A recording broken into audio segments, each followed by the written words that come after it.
Assalamualaikum warahmatullahi wabarakatuh. Salam sejahtera untuk kita semua. Kita kembali ketemu dalam perkuliahan online Universitas Telkom dengan mata kuliah e-commerce ya. Oke, untuk hari ini adalah pertemuan ke-7 ya. Nanti bisa sekalian saya infokan untuk mengenai persiapan UTS atau ujian tengah semester. Jangan lupa pengabsanan seperti biasa disediakan masing-masing, jangan sampai ketinggalan. Kemudian untuk linknya sudah saya share di siakat ya, tinggal klik untuk mengikuti perkuliahan hari ini. Oke, perkuliahan segera kita mulai beberapa saat lagi sambil menunggu teman yang lain untuk segera bergabung.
Oke, bisa segera kita mulai ya untuk perkuliahan hari ini.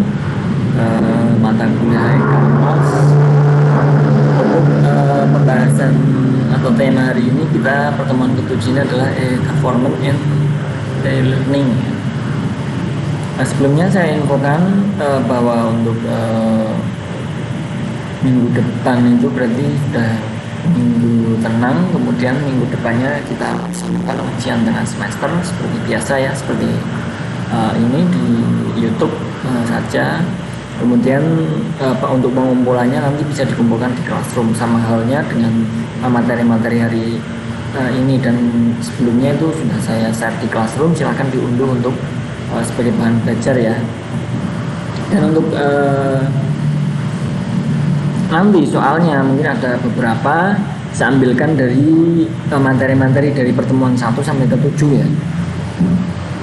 Jadi semua materi yang saya berikan nanti akan saya buat sebagai soal, entah sebagai acak atau bagaimana. Nanti intinya kalian pelajari apa yang sudah saya sampaikan, apa yang sudah saya berikan di Classroom. Silahkan diambil untuk materinya, kemudian dibuat belajar, walaupun nanti sistem saya itu karena kita masih online, kita open book ya, akan tetapi saya berikan waktu tenggang atau waktunya tidak sebanyak waktu untuk open book ya. Maka dari itu, walaupun open book, yang saya harapkan kalian tetap belajar.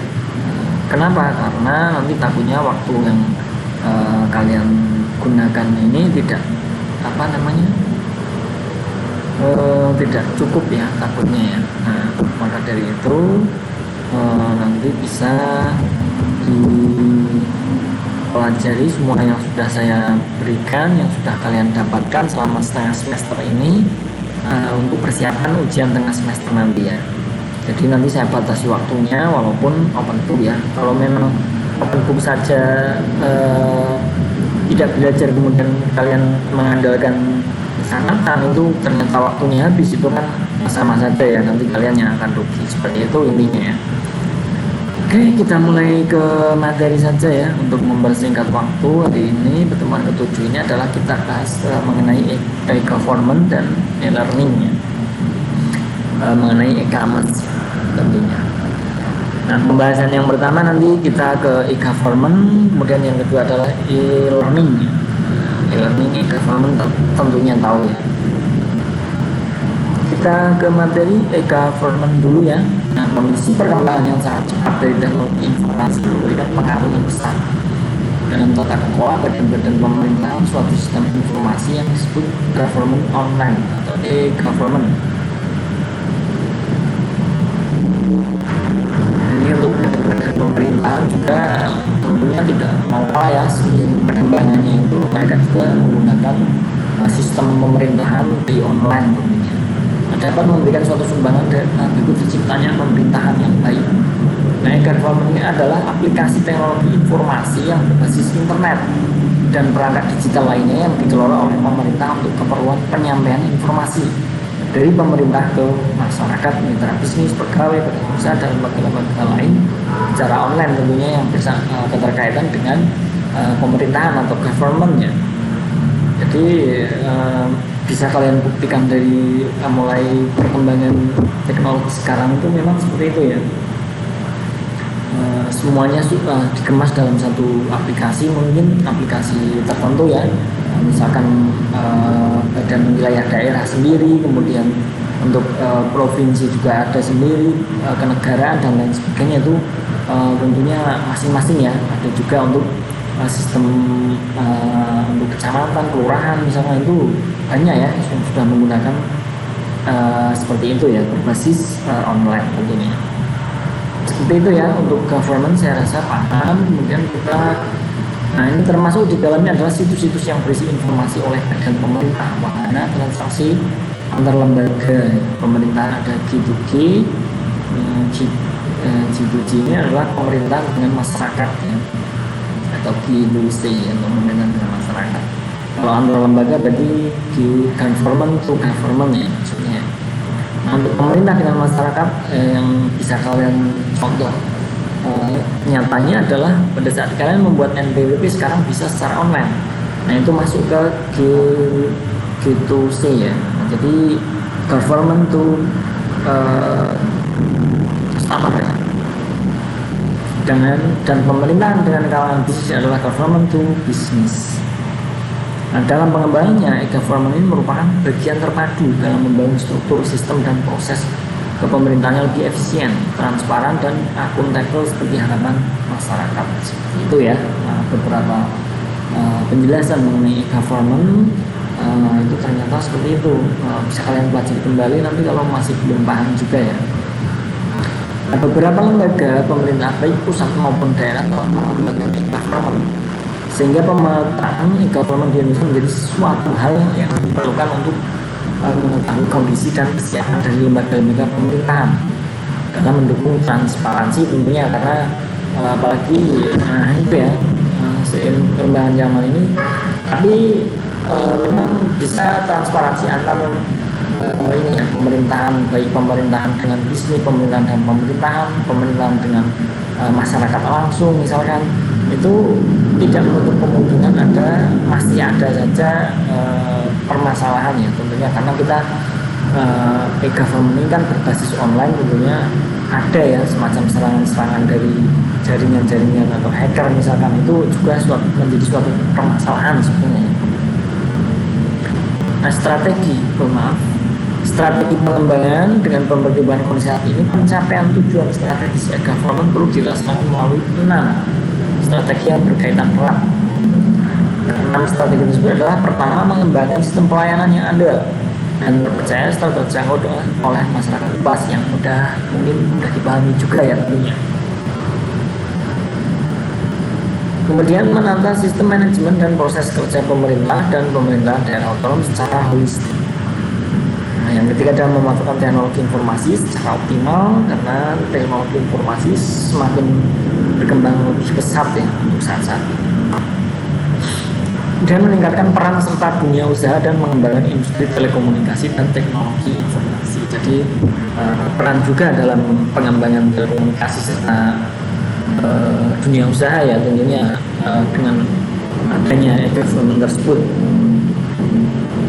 Kemudian yang kelima ini ada mengembangkan kapasitas SDM baik pada pemerintah maupun pemerintah daerah otonomi, disertai dengan meningkatkan literasi masyarakat. Yang keenam ada melaksanakan pengembangan secara sistematik melalui tahapan-tahapan yang realistik dan terukur.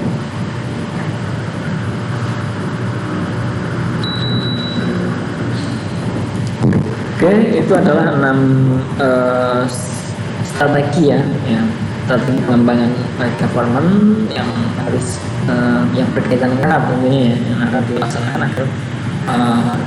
agar menjadi berhasil lah intinya ya. Untuk keamanan e-government secara teori ada beberapa aspek keamanan e-government, yaitu yang pertama adalah integritas. Aspek integriti ini terkait dengan keutuhan data ya, integriti ya, atau integritas. Artinya datanya selalu aman. Kerahasiaan data ini adalah confidentiality, privasi terkait dengan kerahasiaan data atau informasi. Jadi misalkan data seperti tadi saya katakan, misalkan ataupun katakan kita membuat pelaporan untuk capil ya, nah di situ kan harusnya ada kerahasiaan data kita yang kita upload atau submit ya. Nah itu untuk e-government punya ada hal seperti itu ya untuk keamanannya ya, mengenai confidentiality and privacy. Dan yang ketiga ada ketersediaan data. Suatu sistem e-government menjadi tidak manfaat manakala dia tidak tersedia ketika dibutuhkan. Nah ini tentunya kalau kita sudah membuat katakan sebuah e-government tersebut, kemudian kita membuat menunya, katakan ada download form A1 misalkan.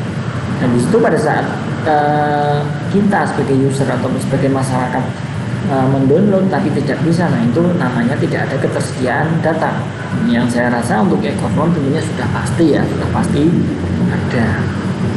Yang ketiga mengenai keamanan e-government. Nah untuk pengamanannya terhadap sistem e-government ini harus dilakukan secara menyeluruh dengan menyertakan aspek. Yang pertama adalah aspek people. Untuk manusia ya, aspek people terkait dengan sumber daya manusia sendiri. Kemudian untuk aspek proses, sisi proses adalah adanya kebijakan pengamanan security policy yang tertulis. Yang ketiga ada aspek teknologi untuk meyakinkan tingkat keamanan yang cukup. Evaluasi harus dilakukan secara berkala. Nah ini pengamanannya. Dan itu adalah untuk government-nya. Sekilas mengenai itu mungkin bisa kalian tambahkan, nanti bisa dikembangkan untuk materi dari saya yang ditambahkan dengan referensi terkait di Google maupun buku ataupun yang lain silahkan. Untuk pembahasan kedua kita membahas mengenai e-learning. E-learning ini apa? Adalah kegiatan pendidikan yang menggunakan media komputer atau internet ya. Ya contoh paling mudah paling dekat ya kita ini ya. Jadi kita ini proses e-learning, kita kuliah online seperti ini. Ini adalah kegiatan pendidikan ya, menggunakan apa? Media komputer dan internet. Nah, ini salah satu contoh e-learning itu seperti itu, mudah ya diingat ya. Nah untuk definisi lain dari e-learning adalah proses instruksi yang melibatkan penggunaan peralatan elektronik dalam menciptakan, membantu perkembangan, menyampaikan, menilai, dan memudahkan suatu proses belajar mengajar di mana pelajar sebagai pusatnya serta dilakukan secara interaktif kapanpun dan dimanapun. Seperti itu ya untuk mengenai definisi e-learning. Contoh juga saya sudah contohkan seperti halnya kita melakukan proses belajar mengajar untuk saat ini, saat pandemi seperti ini belum bisa tatap muka, jadi kita masih by e-learning ya ataupun online. Untuk penyelenggara e-learning, beberapa instansi yang sangat potensial dijadikan mitra kerjasama dalam pengembangan. Nah ini sebelum adanya pandemi itu ada hanya beberapa ya yang menggunakan hal seperti itu.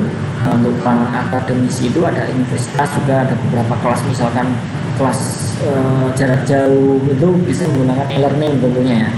Untuk LPK juga banyak yang menggunakan seperti itu, sekolah umum ataupun misalkan homeschooling tapi by e-learning juga ada sebenarnya. Itu tergantung ya. Untuk saat ini memang lebih banyak inovasi ya mengenai pembelajaran sejak adanya pandemi seperti ini. Nah untuk kalangan industri sendiri misalnya ada perangkat lunak itu juga bisa ya. Jadi mereka sama-sama mempunyai softwarenya, kemudian mereka bisa berinteraksi atau berkomunikasi antar industri. Untuk penyelenggara e-learning biasanya seperti itu. Nah, konsep e-learning itu berbagai elemen yang terdapat dalam sistem e-learning adalah yang beberapanya, contohnya adalah ada soal-soal, kemudian komunitasnya, mengajar online seperti saya mengajarkan kalian ya, kemudian kesempatan bekerja sama juga nantinya misalkan ada e-learning di LPK tertentu itu juga ada kesempatan bekerja sama dan lain sebagainya ya tentunya. Dan multimedia ya untuk penyampaiannya ya. Ini adalah konsep e-learning seperti itu ya, bisa dipahami, nanti bisa kalian kembangkan ya. Untuk multimedia itu pengertian mengenai e-learning dalam multimedia dalam e-learning itu seperti apa, silahkan dijabarkan. Untuk kelebihan dan kekurangan e-learning sendiri itu pasti ada ya, ada kelebihan ada kekurangan juga. Nah untuk kelebihan sendiri yang pertama ada biaya ya, karena kita memakai jaringan internet. Nah ini tentunya kita harus mempunyai kuota. Yang tentunya untuk pada saat ini kita untungnya sudah dapat dari Kemendikbud ya untuk kuota untuk pelajar dan pengajar itu syukur ya. Tapi tidak dari awal dulu, memang dari beberapa bulan ini saja yang dapat. Nah itu berbeda ya, berbeda kasus karena ini e-learning di sini yang dimaksud adalah memang bukan masa-masa pandemi seperti ini ya, tetapi lebih ke apa itu kelebihan dari e-learning itu sendiri secara umum ya. Kemudian fleksibilitas waktu, maaf. Untuk yang pertama tadi kelebihan ya, mohon maaf itu untuk biaya itu memang kalau yang saya masukkan tidak seperti tadi ya, mohon maaf.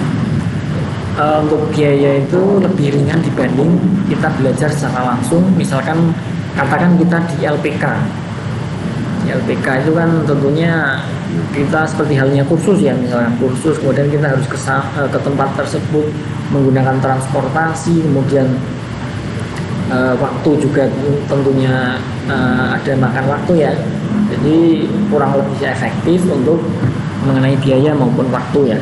Dan tempat juga, karena tempat bisa untuk secara manualnya itu tentunya harus ke tempat LPK tertentu ya, ataupun belajar tertentu ya. Jadi untuk e-learning sendiri bisa, bahkan untuk sekarang itu lebih canggih, kita bisa menggunakan smartphone saja kita sudah bisa mengikuti e-learning ya. Untuk kecepatan pembelajaran juga itu lebih ya, karena biasanya to the point. Untuk online sendiri beda dengan untuk pembelajaran secara langsung itu terkadang untuk penjelasannya malah lebih ke ini ya, bertele-tele kalau bisa dikatakan seperti itu ya. Kenapa? Karena memang dijelaskan detail-detailnya. Beda dengan untuk online itu secara singkat, biasanya lebih ke situ. Standarisasi pengajaran itu menjadi sebuah kelebihan juga. Nah ini ada standarisasi walaupun e-learning itu tentunya dengan misalkan kurikulum terkait ya yang digunakan di suatu universitas, sekolah maupun di LPK tertentu. Efektivitas pengajarannya lebih efektif dibanding untuk yang ini ya, manual juga.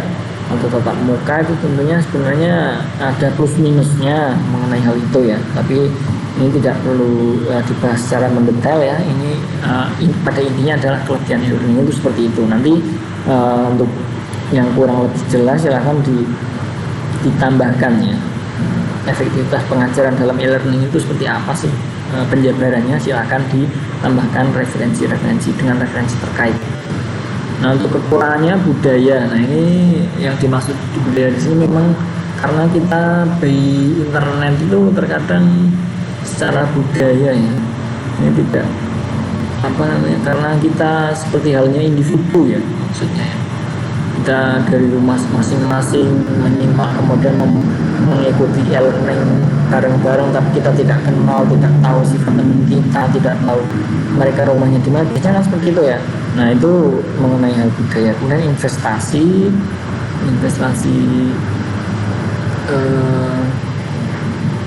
ini kekurangan dari ini termasuk investasi. Ini yang dimaksud adalah apa ini, kekurangan investasi ilmu yang dimaksud mungkin ya, kemudian teknologinya, kemudian infrastrukturnya, materinya. Nah, ini seperti tadi yang saya katakan itu untuk e-learning itu lebih simpel ya penyampaiannya ya, jadi materinya pun mungkin lebih simpel dibanding dengan yang manual secara konvensional. Oke, selesai ya untuk pertemuan kali ini. Saya rasa cukup, nanti bisa kalian tambahkan ya. Ini saya hanya menyampaikan poin-poin saja mengenai e-government dan e-learning dalam Kamads ya. Silakan ditambahkan, boleh berinovasi ya, bagus itu nanti pada saat ujian yang saya tanyakan tidak hanya yang saya berikan saja, mungkin untuk penjabaran dari yang belum saya jelaskan juga akan saya buat menjadi pertanyaan seperti itu. Oke, terima kasih untuk teman-teman semua yang sudah ada di dalam perkuliahan hari ini. Semoga apa yang saya sampaikan bisa menjadi tambahan wawasan pengetahuan kita semua mengenai e-government dan e-learning khususnya ya. Terima kasih, saya akhiri. Wassalamualaikum warahmatullahi wabarakatuh. Salam sejahtera untuk kita semua. Selamat belajar, selamat beraktivitas. Terima kasih.